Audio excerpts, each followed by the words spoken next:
ये प्रॉब्लम बताई क्यों क्यों वुमेन्स की पार्टिसिपेशन कम है एज कम्पेयर टू मेन, जबकि वुमेन्स आजकल वुमेन से ज़्यादा एजुकेटेड है हर एक बात में, हर एक फील्ड में।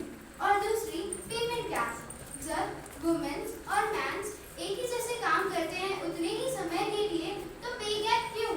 मेन को ज़्यादा हायर वेजेस देते हैं और वुमेन को कम, ऐसे क्यों? तो आइए जानिए। जब इंडस्ट्रियलाइजेशन के पहले 1960s के पहले इंडस्ट्रियलाइजेशन नहीं था, तब थे एग्रीकल्चर सिस्टम वगैरह वगैरह। एग्रीकल्चर में हम पार्ट लेते हैं जैसे कि विलेजेस, उनका मेन ऑक्यूपेशन विलेज में एग्रीकल्चर होता है। तब मशीन्स नहीं थे तो वुमेन अपने हाथों से काम करते थे, उनका पार्टिसिपेशन ज़्यादा था। विद द ग्रेटर इंडस्ट्रियलाइजेशन, जैसे जैसे इंडस्ट्रियलाइजेशन बढ़ा तब वैसे वैसे वुमेन की पार्टिसिपेशन कम होने लगी। क्यों? The main limitation was marriage, ultimate limitation was marriage. बच्चों को संभालना, घर को संभालना, इन्हीं चीज़ों की वजह से वह ज़्यादा पार्टिसिपेट नहीं करता है।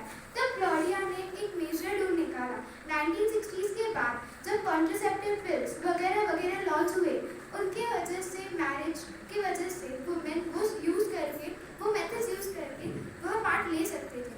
दूसरी बात, इंडस्ट्रियलाइजेशन के बाद सर्विस सेक्टर आया आफ्टर 1980s, और आफ्टर द इंडिपेंडेंस हमारा ट्रेडिशनल मेथड से मॉडर्न मशीनरी मेथड आया जिसमें मशीन्स वगैरह काम हुए। Service sector such as banking, insurance etcetera etcetera, इन फील्ड्स में वुमेन ने पार्ट लिया।